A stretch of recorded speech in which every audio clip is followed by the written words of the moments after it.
Magandang araw, sambayanang Pilipino. Magandang araw, mga kababayan. Kasama niyo po ngayon si Ka Eric sa isa na namang episode ng ating Balita at Talakayan. Maraming salamat sa patuloy ninyong pagsuporta at pagsubaybay, pagtangkilik at pagtitiwala sa ating mga talakayan na ating ibinabahagi sa ating araw-araw na paglilingkod sa inyo. Maraming salamat at patuloy na lumalago po ang ating subscribers at nami-maintain natin ang mga viewers ng ating mga videos at ng ating Ka Eric Celis YouTube channel. Mayroon na rin po tayong Facebook page na Jeffrey Ka Eric Celis 2.0 at ang aming tandem ni Dr. Lorraine Marie Badoy, si Ma'am Lorraine po ay Bigwas ng Agila 2.0. Yan po ang ating channel. Yan na rin po ang ating Facebook page. Ayan. Mga kababayan, sa oras na ito ay bibigyan po natin ng pagpapaliwanag.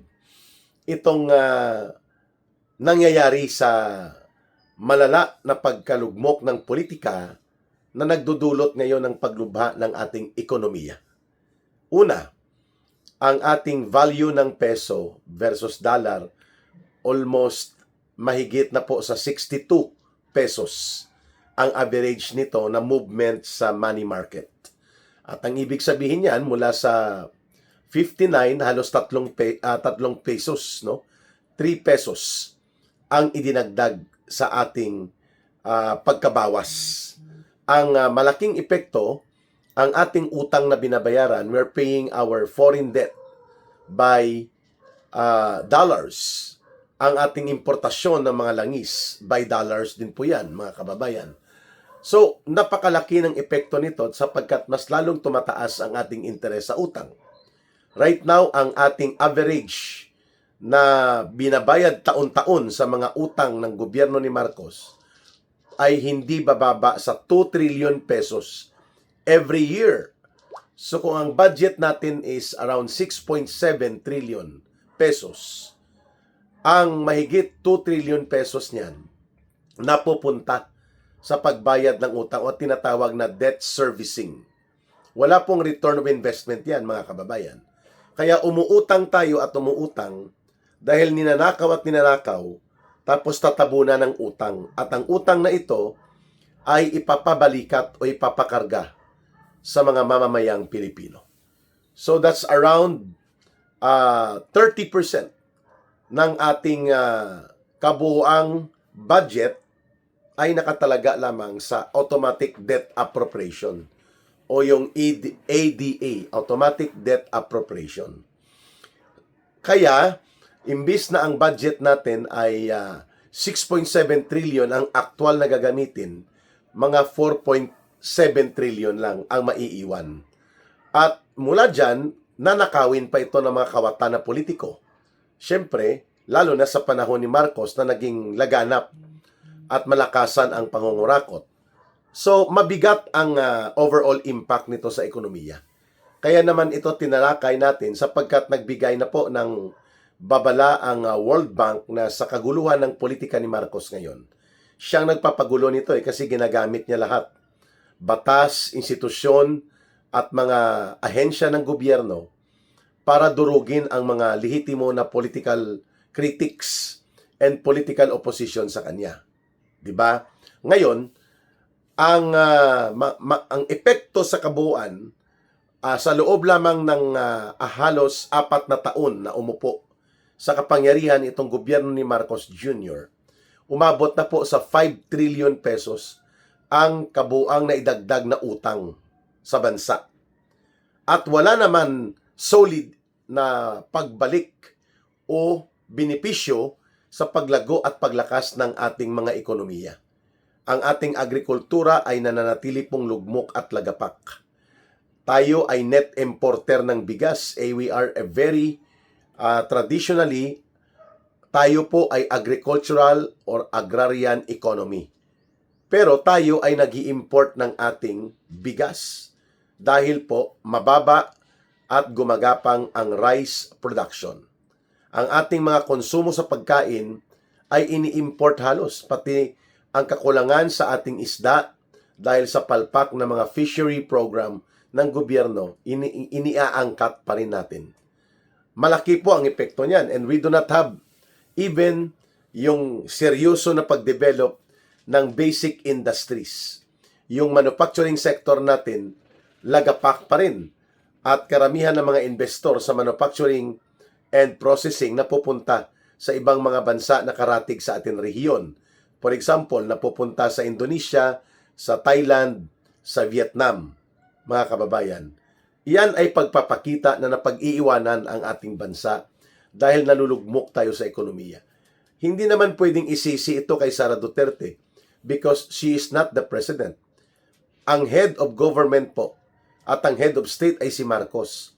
At his disposal po ang tamang direksyon, ang tamang kumpas, at ang tamang pamumuno dapat para sa kung saan dadalhin ang patakaran ng gobyerno. So one immediate impact ng negatibo nitong away politika na inilulunsad ni Marcos laban sa mga Duterte political camp at mga kaalyado dito, kagaya ng kanyang panunulsol ng pananabutay sa nangyayari sa Senado, ang todo epekto nito sa ating ekonomiya.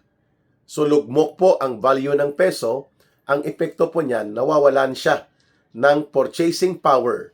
So ang dati mong 100 pesos na pwedeng bumili ng around 70 pesos na value ay magiging 60 or 50 pesos na lang. Halos kalahati na lang sa totoong value ng 100 pesos ang maibibili mo sa merkado.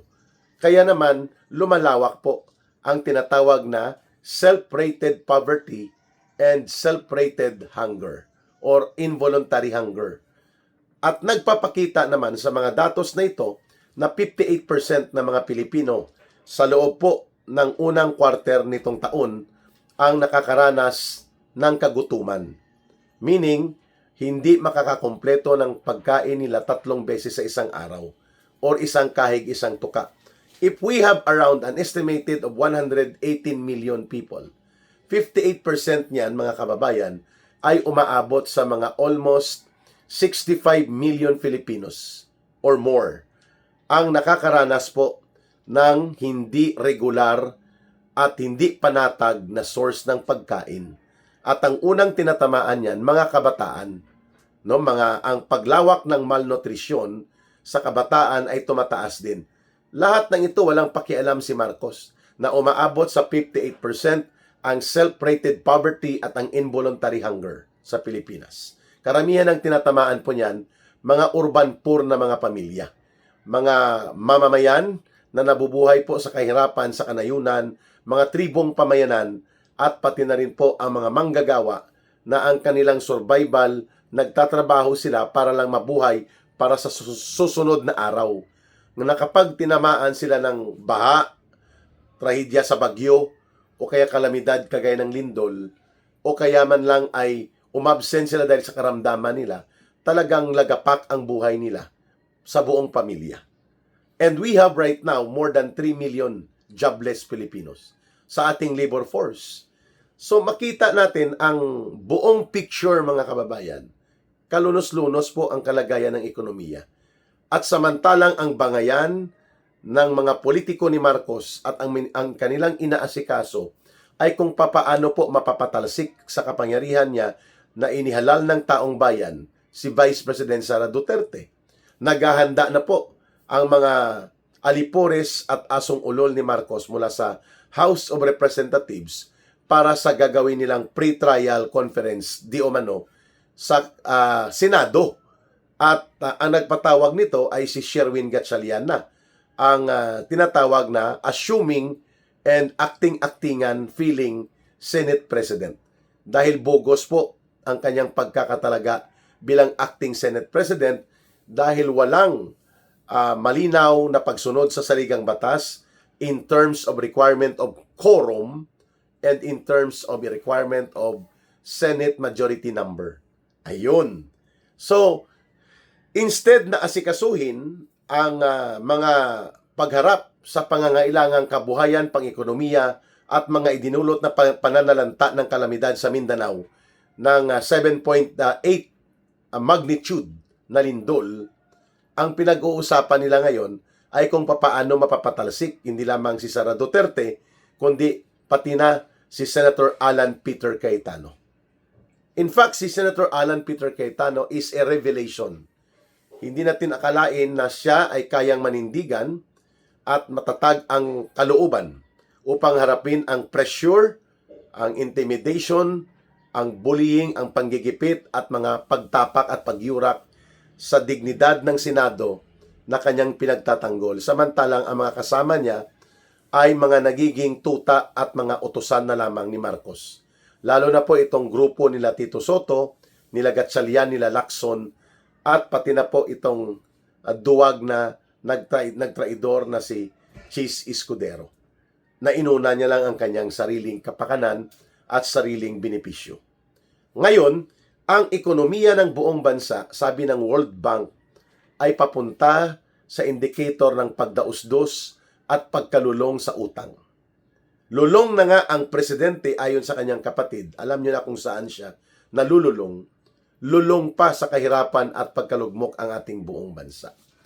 At ang malaking epekto nito, mayroon tayong mga humigit kumulang mga kababayan, 10 taon na hahabulin para maibangon itong ating ekonomiya, at may 2 taon pa na titiisin natin sa ilalim nitong very incompetent, failed leader at walang direksyong tama at puro lamang maruming laro sa politika ang inuuna, at ang pangungunyapit sa kapangyarihan at ang pagpapatuloy ng panunumbalik ng korupsyon.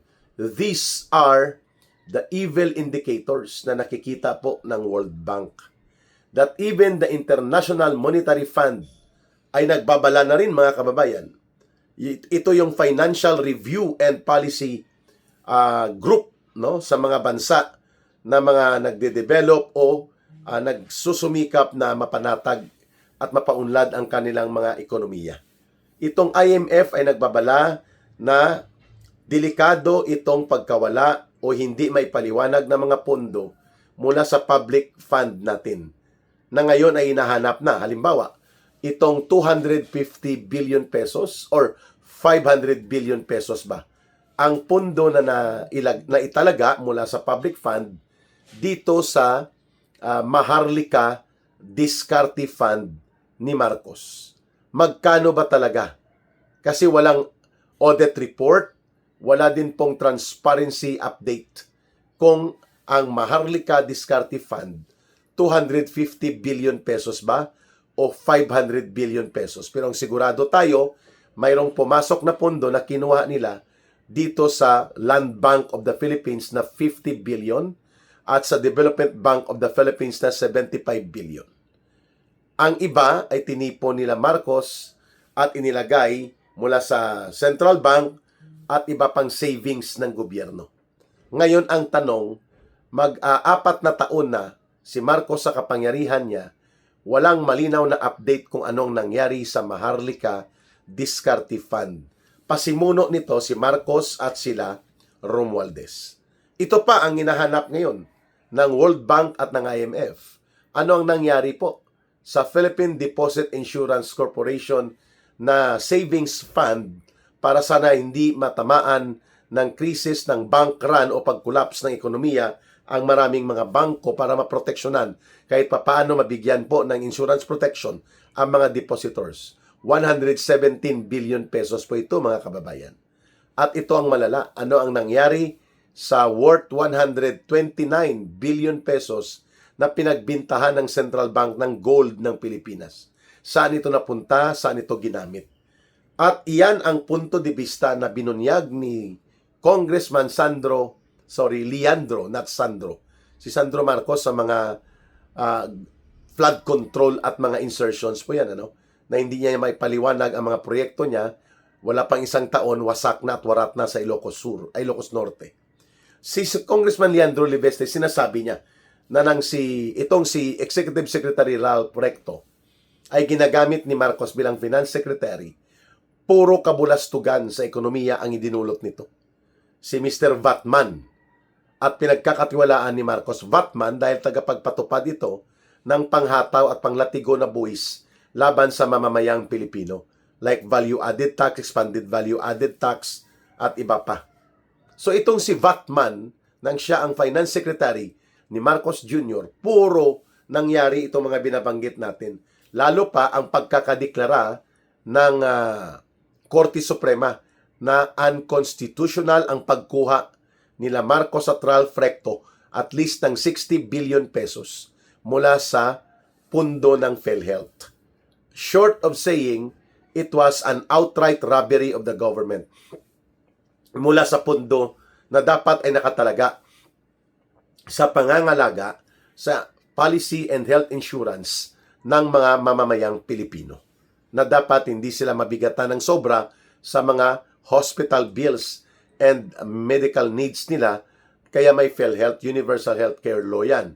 Hindi pwedeng galawin, hindi pwedeng gamitin sa ibang purpose. Subalit ginamit ito at ang isang pinaggamitan nito ay flood control. At idineklara ito ng Korte Suprema na dapat ibalik, pero ang ginawa nila Marcos, hindi po ibinalik, kundi ipinakarga sa taong bayan at inilusot sa budget for 2026. Meaning, nawala na ang 60 billion, pinakarga pa at pinabayaran sa taong bayan. Yan ang isa sa mga mabibigat na krimen ni Marcos at nila Ralph Recto that even the Supreme Court rejected yung sinasabi nilang ginamit ito para ipatapos ang mga hindi natapos na mga proyekto sa tulay, ang mga kalsada. Sinagot sila ng Korte Suprema, that is not the intention of this fund. Hindi dapat yan gamitin, mali at wala yan sa saligang batas. Ibalik nyo. And besides, sinabi ng Korte Suprema, during the oral arguments, may nakatalagang mga pondo para sa infrastructure projects. Bakit hindi doon gamitin? At bakit nawala yung mga pondo na yon ay kukunin nyo sa insurance ng PhilHealth na para sa mga mamamayan? Bakit hindi habulin ang mga nangurakot doon sa pondo na nakatalaga sana sa infrastructure projects? Sa kabuuan po, yan ang nakita natin. Inilugmok at inilagay ni Marcos Jr. at ng kanyang pinsan na si Martin Romualdez, kasama itong asawa ni Marcos na very pakialamera sa mga nangyayari sa gobyerno. Itinuturo siya itong mga pangbablackmail at pananakot sa mga senador ng kaso gamit ang ombudsman para sila ay tumiklop at lumuhod at sila ay iwanan nila ang grupo nila Senator Alan Peter Cayetano na hindi nadidiktahan at nakokontrol ni Marcos. Ayun. So, sa kabuuan po, kapag hindi bumaliktad o nagbago ang direksyon ng gobyernong ito ni Marcos, ang sigurado tayo, malulugmok ng tuluyan ang buong bansa at ang ating ekonomiya ay patungo po sa malalim na bangin ng krisis. At ang ginagawa ni Marcos ay kanyang inilalagay ang sisi sa mga Duterte. May mga rally daw, magulo ang gobyerno dahil may mga gustong magpatalsik sa kanya.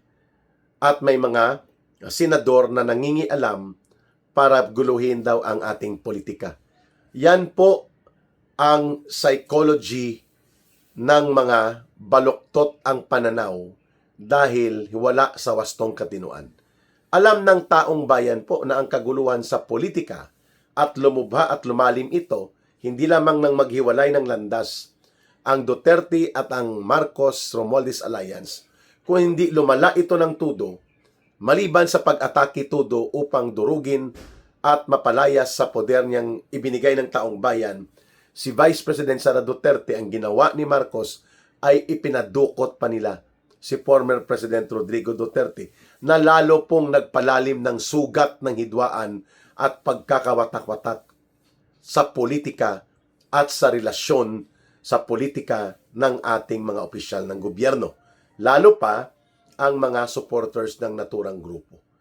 Mas lumala at lumawak po ang naturang hidwaan dahil takot na takot si Marcos na mananatili si Rodrigo Duterte sa Pilipinas with a very strong influence among the people. Pinadukot at ginamit itong bugos at nakakaduda na mga uri ng maniobra sa ICC kagaya ng pagpapalabas ng mga arrest orders na ito. na ngayon ay nailalantad, may elemento ng panunuhol, may elemento ng pagtataksil, orchestrated by Marcos at ng kanyang mga tauhan. Partikular, itong kanyang special operator na si Sunny Boy, the Big Joke Trillanes. Ngayon, dahil doon natutok si Marcos sa kanyang pagwasak sa mga Duterte, mas lalo pong lumawak ang krisis sa ekonomiya at kabuhayan. At ngayon, nararamdaman ito ng mamamayang Pilipino. Hindi na po kayang isurvive ng mga Pilipino ang sobrang mahal ng bilihin sa pagkain, araw-araw, mga basic consumption, at pati na po ang mga bayarin sa kuryente, sa tubig, at mga pag-survive sa araw-araw na pangangailangan sa transportasyon. Lalo pa kung may mga estudyante, talagang gumagapang po araw-araw ang bawat ordinaryong pamilyang Pilipino na naghihirap. At yan ay walang ibang sisingilin, kundi ang puro kapalpakan, puro kabulukan at puro kakurakutan ang naganap sa 4 na taon ni Marcos Jr. At yan ang katotohanan na hindi natin pwedeng talikuran at magpikit mata na lamang tayo. Sana po makita yan ni Vice President Sara Duterte ang ganyang kalugmok na kalagayan ng mamamayan. Kailangan pong panindigan natin ang mamamayan at pangunahan ang panawagan, it's time for Marcos to go now. Unless we will see the overall situation of the country and the entire condition ng ating buong bansa at ng buong ekonomiya lalo na, ay patungo tayo sa pagkahulog sa bangin, patungo sa malalim na butas at hukay ng kahirapan at kaguluhan. Sana po nakapagbigay tayo ng pananaw that the source of the economic problem and debacles, ang pagluba at paglalim ng ating ekonomiyang problema, kabuhayan at kagipitan ng mga mamamayang Pilipino ay pinapalubha nitong walang kwenta at very gahaman na uri ng laro ng politika nila Marcos at ng pangungurakot at abuso nila sa poder. Kaya lumalala at lumalawak ang paglugmok ng ekonomiya na ikinasasadlak ng milyong-milyong mga Pilipino. Maraming salamat sa inyong pakikinig at panonood. Nawa po'y nakapagbigay tayo ng pananaw kung bakit it is the failed leadership of a failure of government na nangyari sa ilalim ni Marcos, kung bakit tayo dapat umahon sa hukay na ito. By transforming and reforming the government, not overthrowing the government, but rather changing the leadership in a way na nakabatay sa ating mga karapatan sa malaya at mapayapa, ngunit malinaw na paghahayag ng panawagan sa pagbabago sa pamunuan ng gobyerno. Maraming salamat at mabuhay po kayo. Mahalin natin ang bansang Pilipinas. Walang ibang magmamahal nito, kundi tayo ring mga Pilipino. Para sa Diyos at sa Pilipinas nating mahal, may God bless everyone. May Allah will be with those who are Muslim brothers and sisters. Muli, maraming salamat. Bye for now. Ito po si Ka Eric. Mabuhay!